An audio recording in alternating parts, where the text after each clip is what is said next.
So Dr. Wilbert C. Jordan, MD, MPH, is a Harvard graduate who has been involved in the AIDS epidemic from its recognition. In 1983, he reported the first heterosexual case of HIV in Los Angeles County. The next year, he started the AIDS clinic at King Drew Medical Center, now known as OASIS Clinic. He has treated over 3,000 patients, and I would imagine that by now, that number is at a whole another level. We owe a lot to Dr. Jordan.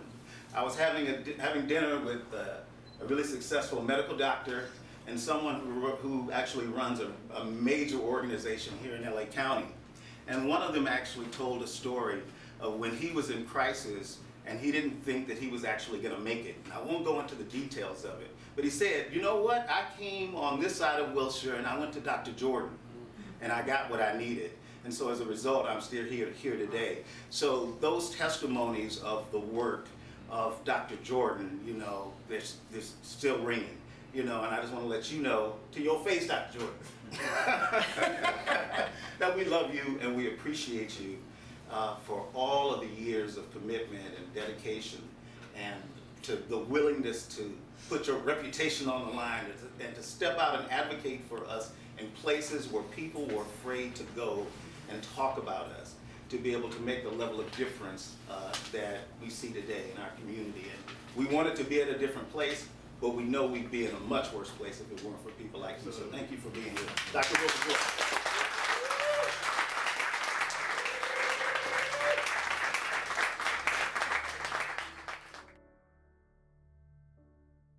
Well, it is nice to be here, finally. I saw my first patient in 1979. I didn't know what he had. And when the CDC report came out in 1981, I called him back and I told him, I think I know what you have now. So I've been doing this from the beginning. And I think the reason I continue was because in the early days, I was shocked at how we reacted ourselves. There was only one pastor in this city who would do a funeral in the early days. I'm not talking about Carl Bean as Unity Fellowship. I'm talking about the mainstream churches where people went. And that was Chip Murray. And I can remember calling other pastors. I could hear some running out of the door when the secretary said, hey, Dr. Wilbert Jordan is on the phone. They didn't want to deal with it. They wouldn't touch the patients. There was one funeral home, didn't want to touch the patients. And it was just a time, it was very hard to believe that we would act like this for our own people. If you're HIV negative, it makes no sense to not take PrEP. There's a 96% effectiveness. I shouldn't have to see any of you in the clinic if you're HIV negative. There's medicine there, it's availability, take it. There's no reason for any of you in here to not take it if you're HIV negative, period.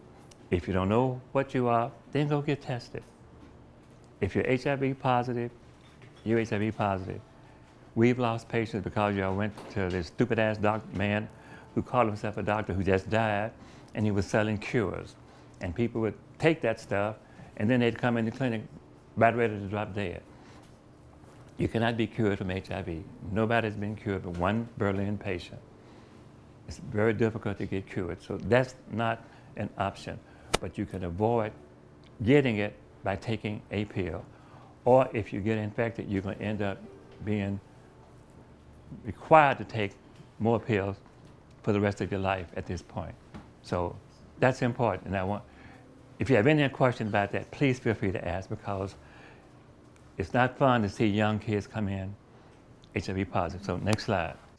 7 cases, what we now call AIDS, were reported in 1981. 2 of those cases were black. I think people forget that because we thought it was basically a gay-white disease at first. Has always been 2 out of 7 is out of proportion more than the black population. So it's always been more in the black community than it should be. Right now, it's ridiculously high in the black community. Next. The 86 cases were reported in black people, representing 1 out of every 5 cases. So we've always had a rather high number. That's 20%. That's more than the population. Next. The first antiretroviral medicine, 1987, a nucleoside reverse transcriptase, was approved by the FDA. And those medicines were hard as hell. The first HIV meds whooped your butt. Be simple as that. They whooped your ass.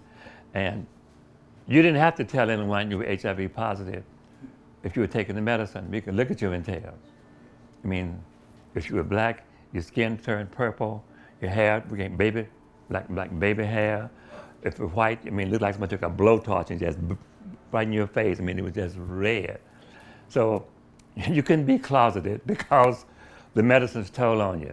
Then the next medicines made you get this big, really lipodystrophy, buffalo hump, all those things. So the early medicines caused side effects.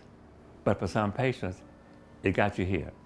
So as bad as they were, a lot of people wouldn't be alive if we hadn't had those medicines. Next. So Magic Johnson announced he had HIV in 1991. And that's been, to me, a good and bad thing. Hip Hop Salt and Pepper releases a hit song, Let's Talk About AIDS. Opened the door to the discussion of sex, AIDS, and other sexually transmitted diseases. This still is a cultural thing in our community. We don't talk about these things enough. We don't talk about it, let alone grandma and grandpa.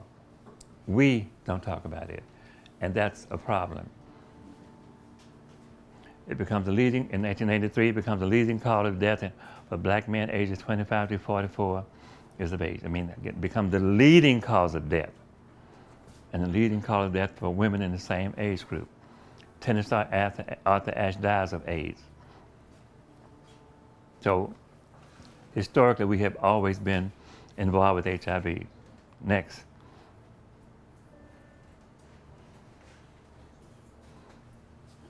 So, I don't know, Ray Lewis Thornton becomes the first black woman to talk about living with HIV in a cover story for Essence magazine, 1994. Rap star Eazy-E dies of AIDS. And the first protease inhibitor, a second type of HIV medicine, was approved by the FDA. And when he had it, his doctor called me. He was at Cedars-Sinai, and they didn't want to bring him to Compton where I was because they were afraid the news would get out. I don't think he was in the hospital 5 minutes. So the whole black community knew he was in the hospital.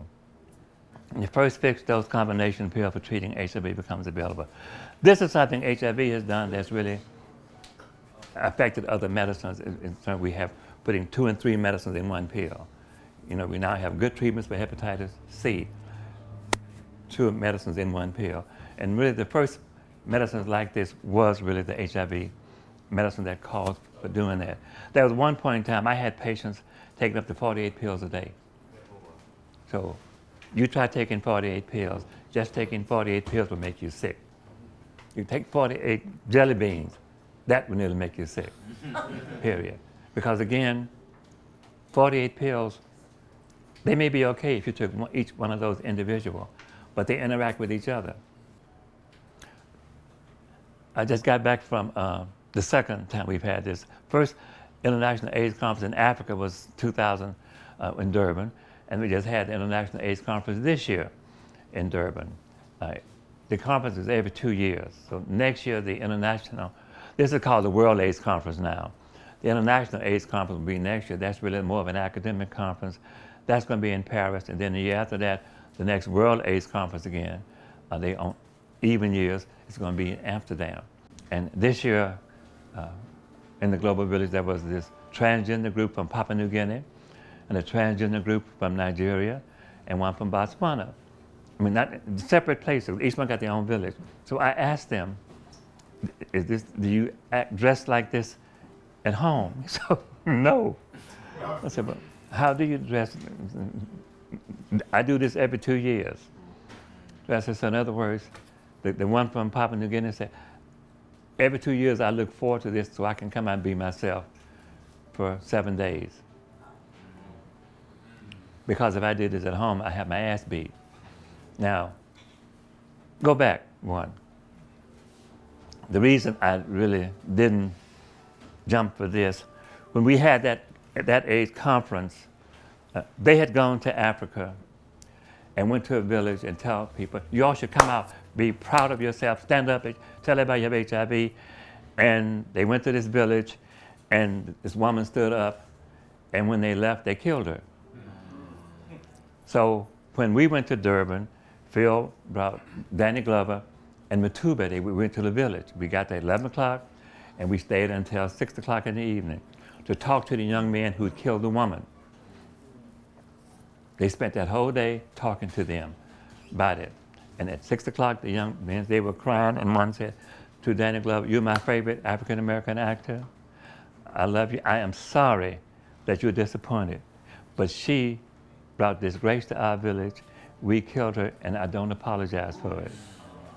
So it was like, we spent this whole day here, and we ain't changed nothing because we didn't understand their value system. Then the fusion inhibitors came. We rarely used it. I haven't used a fusion inhibitor in about 4 or 5 years. There was the next new class of medicine. Next, then actors in the hip hop artist Queen Latifah played a woman living with AIDS in the film Life Support. That was a good movie. We showed that at our clinic often. From the beginning of the epidemic through 2010, about 261,000 black people with a diagnosis of AIDS have died in the United States, half of all the people with AIDS. We represent at most 14% of the US population. So any disease that occurs naturally, we should represent 14% of the deaths, not half. Douglas Brooks is appointed director of the White House Office of AIDS. But he's the first openly gay HIV positive. He's now at Gilead. He done left that office. Next. So more than 500,000 black Americans are living with HIV. With the highest rate of HIV infections in the United States, with black men under age 24 having the highest risk. The unsaid problem here, most of the patients under 24 don't know they're positive. If you look at young black men who are HIV positive, about 60 to 70% who are under 24 don't know they're positive. And if you remember when you were under 24, that's when you were more sexually active. So they're easily infecting others. And what is unique, I don't quite understand it, but about my patients, as a group, they run in clusters, but everybody in this cluster has screwed each other. So if you have something, it's a matter of time, all of you are going to have it because each of you all infect each other. It's not your couple, your couple, your couple, but it's like, even though you're a couple, you still will have sex with each other. And that's a problem if someone has an infection. That's why syphilis is so high, and I think we have to deal with it. The other problem with our young patients, no one ever talks to them. I mean, no one has talked to them about HIV. They have no idea what HIV is at all. Some of them come in crying, thinking they're not going to die now. It's not a death sentence now. You should be taking the medicines. But you should know that. I mean, everybody should know it is not a death sentence now. It was a death sentence at one time, but it's not a death sentence, but you still have to take your medicine. HIV affects black people more than any other racial ethnic group in the United States. And of course, if you compare this to Africa, in Africa it is ridiculous. Sub-Saharan Africa has more cases than the rest of the world combined. Over half of all women in the world who have HIV are in South Africa. Just as in this country, 62% of the women who have HIV are black women. Most of them got it from having sex with a black man. 14 in every 100 people in the United States are black, 14%. Next.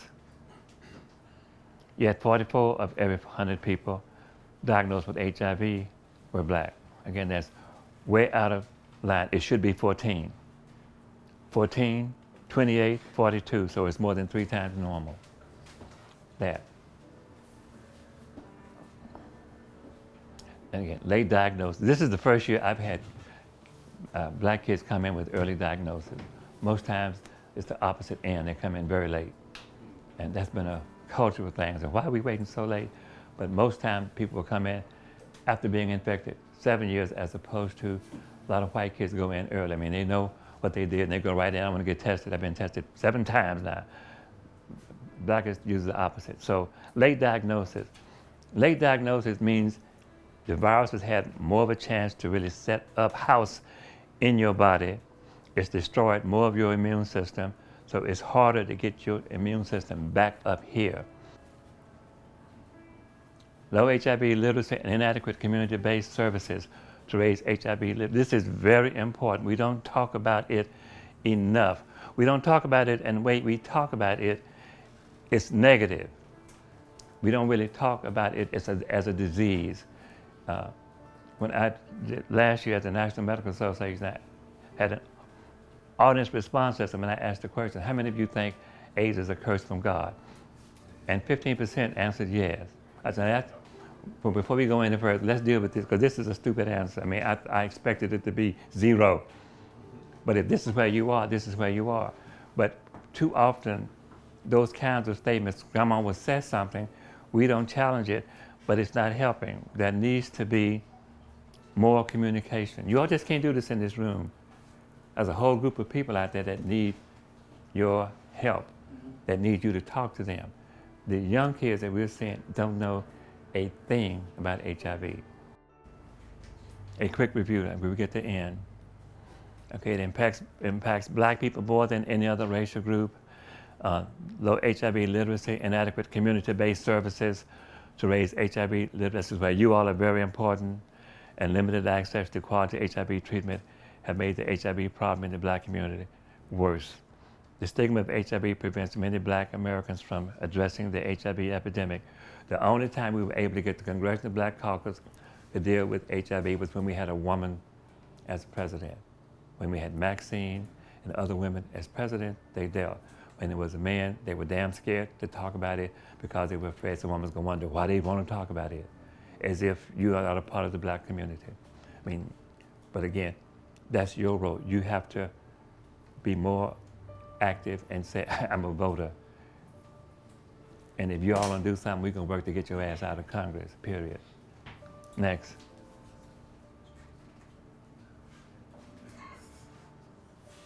Okay. Learn as much as you can, find a healthcare provider, talk with your healthcare provider, stick to your treatment plan. That's it.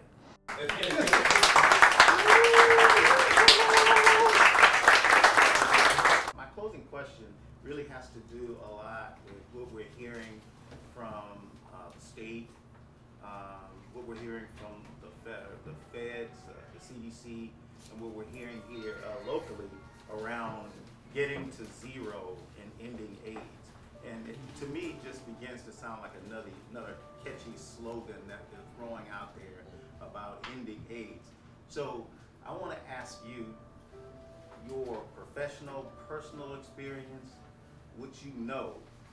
Will we ever get to a time in our history where we will actually get to zero and we won't be having these conversations about HIV and AIDS, that we will actually end AIDS? Will that ever happen?